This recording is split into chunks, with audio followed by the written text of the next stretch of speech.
இந்த முருகனின் ஆணைப்படியும் ஆசைப்படியும் திடீர் திருப்பமாக உன் வாழ்க்கையில் அதிசயம் நடந்தே தீரும். நாளை கிடைக்க வேண்டியது ஒன்று, உனக்கு வர வேண்டியது ஒன்று, உன்னை விட்டு பிரிந்து போன ஒன்று உன்னை தேடி தானாகவே வரப்போகிறது. அதற்காக காரணத்தை கேட்டால் நீயே இங்கு ஆச்சரியப்படத்தான் போகிறாய். என் பிள்ளைகளின் மனதில் எந்த குற்றத்துக்கும் குறைக்கும் இங்கு இடமில்லாது இருக்கும்போது உன் மனதை மட்டும் யாரையும் நான் நோகடிக்க செய்து விடுவேனா? நீயோ நினைத்து கொண்டு இருக்கின்றாய். தவறேதும் நினைக்காமல் என் ஐயன் முருகன் என்னை தண்டித்து விட்டானோ? நான் மற்றவர்களுக்காகவும் இங்கு வேண்டிக் கொண்டுதானே இருக்கின்றேன். ஆனால் எனக்கு மட்டும் ஏன் முருகா இப்படியெல்லாம் நடந்து கொண்டு இருக்கின்றது என்று நீ நினைத்து கொள்கிறாய். என் பிள்ளையே, இந்த முருகன் சொல்வதை மட்டும் கேள். வாழ்வின் சரியான இலக்கை அடைவதற்கு முதலில் செயல் திட்டத்தை வகுத்து விட்டாய் என்றால் தயக்கமும் தாமதமும் இன்றி உன் வாழ்க்கையின் முதலடியை எடுத்து வைத்து விட்டாய் என்றால் நிச்சயமாக இங்கு வெற்றி பெறுவாய். 1000 கிலோமீட்டருக்கு அப்பாற்பட்டு உன் கவலைகளை நினைத்து நீ கண்ணீர் வடித்து கொண்டு இருந்தாலும் முருகா என்று மட்டும் சொல்லி போர். நீ கண்மூடி முழிப்பதற்குள் இந்த முருகன் ஐயனே உன் கண்களுக்குள் வந்து காட்சியளித்து உன்னை கரம் பற்றி உனக்கு வேண்டியதை வேண்டியவாறை சொல்லி தருவதற்கு வந்து கொண்டிருப்பதை நீ உணரத்தான் போகிறாய். உண்மையான சில விஷயங்கள் உன்னை எப்படியெல்லாம் இங்கு பரிதவிக்க வைக்கின்றது என்று எனக்கு மட்டும்தான் தெரியும். உண்மையான உறவு என்பது உயிர் மூச்சை போன்று இருக்க வேண்டும். நம்மை விட்டு விலகிய உறவுகளை எண்ணி நீ கவலை அடைய வேண்டாம். விலகிய அந்த உறவு நம்மை உண்மையில் நேசித்திருந்தால் நிச்சயம் நம்மை உதாசீனப்படுத்தி சென்றிருக்க மாட்டார் அல்லவா? அதுபோலத்தான் உன் வாழ்க்கையிலும் யதார்த்தம் என்பது உண்மையானதாக இருக்க வேண்டும்.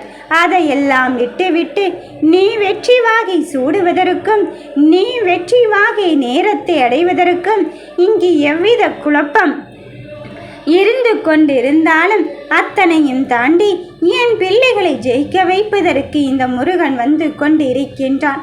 உன்னை விட்டு பிரிந்ததாகவே மாறிவிடுமோ என்றுதானே உன் மனதில் குழப்பம் வைத்து கொண்டிருந்தாய். நான் தான் உன்னிடத்தில் சொல்லி இருக்கின்றேனே, எப்பொழுதும் என் பிள்ளைகள் என் நாணைப்படியும் ஆசையின்படிதான் இங்கு அவர்களுக்கான வேலையை நகர்த்தி கொண்டு இருக்கின்றார்கள் என்று. அதன் பிறகும் எதற்காக தங்கமே நீ சற்றும் யோசித்து உன் மன நிம்மதியினை கெடுத்து கொண்டு இருக்கின்றாய்? என்ன நடந்தாலும் இந்த அப்பனானவன் நான் உன்னுள்ளே இருந்து உன் கரத்தை பற்றி இருப்பதை இன்னுமா உணர்ந்து கொள்ளாமல் இருக்கின்றாய்? யார் ஒருவர் உனக்காக இருக்கிறார் என்ற நிலையே உனக்கு சொல்லி தருவதற்குத்தான் சில வேதனைகளையும் சோதனைகளையும் நான் உனக்குள் வைத்து கொண்டு இருக்கின்றேன். அதன் பிறகும் எதற்காக இந்த வேதனை நிரந்தரமாகி விடுமோ என்று நினைக்கின்றாய்? யார் சொன்னது நிரந்தரமாகி விடுமோ என்று? இந்த முருகன் 16 செல்வங்களை அல்லவா உனக்கு அள்ளித்தர வந்திருக்கின்றேன். என் 12 தின்தோளோடு வந்திருக்கும் என் பிள்ளையே, நீ தேடி வந்த அதிர்ஷ்டம் இப்பொழுது உன்னை தேடி வந்து விட்டது. மனதிற்குள் எவ்வளவு பெரிய கவலையை வைத்து கொண்டு இந்த முருகன் சொன்ன ஒற்றை வார்த்தைக்காக வெளியில் இனம் புரியாத வலியோடு நீ வலிக்கவே இல்லை என்று மற்றவர்கள் முன் சிரித்து கொண்டு இருப்பதை இந்த முருகன் நான் அறியாமல் இருப்பேனாம்? நடப்பது எதுவாக இருந்தாலும் இந்த அப்பனின் மீது பாரத்தை மட்டும் போட்டிவிடு. உனக்கு நடக்க இருக்கும் நல்லதே நானே செய்ய காத்திருக்கும் போது நிச்சயம் உன் எதிர்காலம் சிறப்பாகத்தான் அமையப் போகிறது. உன் எதிர்காலத்தை என் அச்சாணி கொண்டு எழுதிவிட்டேன். இனியும் சற்றும் யோசிக்காதே. எனக்கான நிலைமை இன்னுமா மாறவில்லை? நான் எத்தனை தடவை தான் ஓடி ஒளிந்து விட்டாச்சு, ஓடி ஓய்ந்தே பொய்யாச்சு என்று உன் மனதிற்குள் கவலையை வைத்து கொண்டு இருக்கும் போது நீ என்ன நினைத்தாலும் ஏது நினைத்தாலும் சரி, நான் சொல்வதுதான் உண்மை. இந்த முருகன் உனக்காக ஒருவரை அனுப்பி வைத்து நீ போகின்ற வழியில் அடுத்தது என்ன நடக்கப் போகிறது என்ற அறிகுறிகளை சொல்வதற்குத்தான் இங்கு வந்து கொண்டிருக்கின்றான். உன் பதற்றத்தையும் பயத்தையும் போக்கிவிட்டு உனக்கு நடக்க இருக்கும் நல்லதை நானே முன்னின்று செயல்படுத்தி கொண்டு இருக்கும்போது நீ யாருமில்லை என்ற எண்ணத்தை மட்டும் வளர்த்து கொள்ளாதே. சரியான நேரத்தில் சரியான விஷயத்தை சரியான முறைப்படி நீ கையாண்டு விட்டாலே போதும். நீ எதிர்கொள்கின்ற விஷயத்தில் இங்கு வெற்றி நிச்சயமாக்கப்பட்டுவிடும். எனக்கும் அப்படித்தான் அந்த நிலை இருந்தது, எனக்கும் அப்படித்தான் இந்த நிலை இருந்தது என்று உன் நிலையை பார்த்து நீ பயந்து கொண்டு இருக்காதே. யார் எப்படிப்பட்டவர்கள் என்பதை புரிந்து கொள்வதற்கும் யார் எப்படிப்பட்டவர்கள் என்பதை அறிந்து கொள்வதற்கும் உன் நிலையை பார்த்து நாங்கள் கற்றுக்கொள்வதற்கும் தான் வேலை இருந்து கொண்டு இருக்கின்றது. அப்படி இருக்கும்போது உனக்கான விஷயத்தை வழி தவறாமலும் பொறுப்பை தட்டி கழிக்காமலும் இதை நாளை செய்துதான் ஆக வேண்டும் என்று நினைத்துவிட்டால் நாளை செய்துதான் ஆகி முடிக்க வேண்டியதிருக்கின்றது. அதன் பிறகும் எதற்காக பிள்ளையே நீ சற்றும் யோசித்து கொண்டே இருக்கின்றாய்? நடப்பது எதுவாக இருந்தாலும் என் பிள்ளைகளுக்கான நல்வாழ்க்கையை தருவதற்குத்தான் இங்கு வந்து கொண்டு இருக்கின்றேன். யார் மீதேனும் உனக்கான வெற்றியை நீ திணித்து கொண்டு இருக்காதே. உனக்கு எப்படி விருப்பும் வெறுப்பும் இருந்து கொண்டு இருக்கின்றதோ அதே போலத்தான் மற்றவர்கள் முன் உனக்கான விருப்பையும் வெறுப்பையும் நீ திணித்து கொண்டு இருக்காதே. யார் எப்படிப்பட்டவர்களாக இருந்தாலும் சரி, உன் வேலைகளை நீ செய்து கொண்டிரு.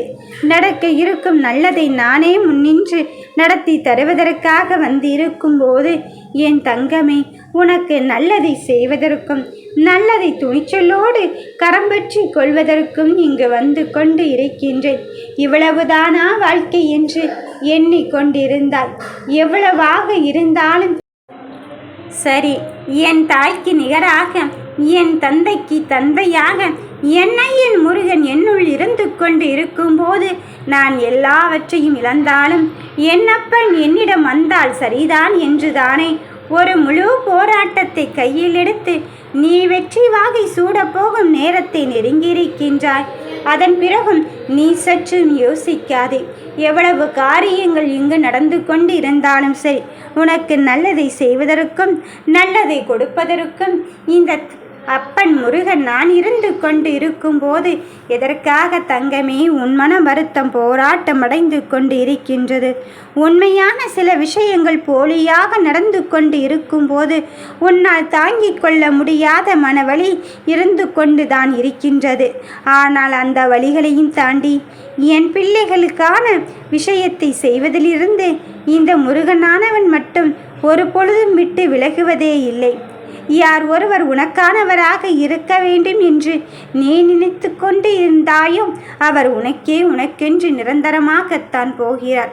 உன் உள்ளத்தில் கெட்ட எண்ணத்திற்கு இடம் கொடுக்காமல் நீ நிலையாக இருந்துதானே உன் செயலை செய்து கொண்டிருக்கின்றாய். அதன் பிறகும் சற்றும் யோசிக்காதே. இந்த ஒரு காரணம் போதாதா உன்னை விட்டு பிரிந்தவர் உனக்காக வந்து சேர்வதற்கு? ஏன் தங்கமே, வீணாக நீ குழப்பமடைந்து கொண்டு இருக்கின்றாய். உன் மனதிற்குள் என்ன நினைத்தாலும் சரி, இந்த அப்பனின் கொண்ட கனவை மட்டும் நிம்மதி இழக்காமல் சரி செய்வதற்கான முயற்சியில் மட்டும் இறங்கி கொண்டு இரு. நான் என் முடிவின் மூலம்தான் உன் வாழ்க்கையை நன்றாக தருவேன் என்று சொல்லி இருக்கின்றேன் அல்லவா? அதன் பிறகும் எதற்காக தங்கமே நீ மனதில் கவலையை வைத்து வைத்து உன்னை ஆட்டி படைத்த பிரச்சனையிலிருந்து வெளிவர முடியாமல் நீ நேசித்தது உனக்கு கிடைக்காமல் போய்விடுமோ என்று எண்ணிக்கொண்டிருக்கின்றாய்? எல்லாம் சரியாக விதிப்படித்தான் நடந்து கொண்டிருக்கின்றது. அதன் பிறகும் நீ சற்றும் யோசிக்காதே. உன் மனம் குளிரும்படியான நல்ல செய்தியை தருவதற்குத்தான் இந்த முருகனானவன் நான் உன்னை தேடி வந்திருக்கின்றேன். நடப்பது எதுவாக இருந்தாலும் சரி, உனக்காக உன்னப்பன் முருகன் வந்து கொண்டு இருக்கும்போது நீ எதை பற்றியும் யோசிக்கவே வேண்டாம். நிம்மதியாக இருக்கும் தருணத்தை உன்னப்பன் முருகன் வந்து கொண்டு இருக்கும்போது யாருமில்லை என்று எண்ணிக்கொள்ளாதே. உனக்கு என்ன கேள்விகள் கேட்க வேண்டுமோ அந்த கேள்விகளை எல்லாம் இந்த முருகனிடம் நீ முறையிட்டுக்கொள். அதன் பிறகும் ஏன் தங்க பிள்ளையே நீ சற்றும் யோசிக்கின்றாய்?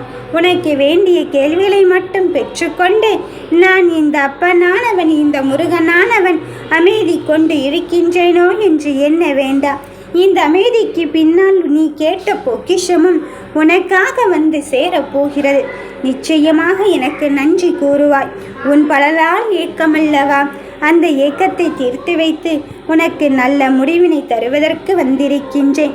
யாம் இருக்க பயமே.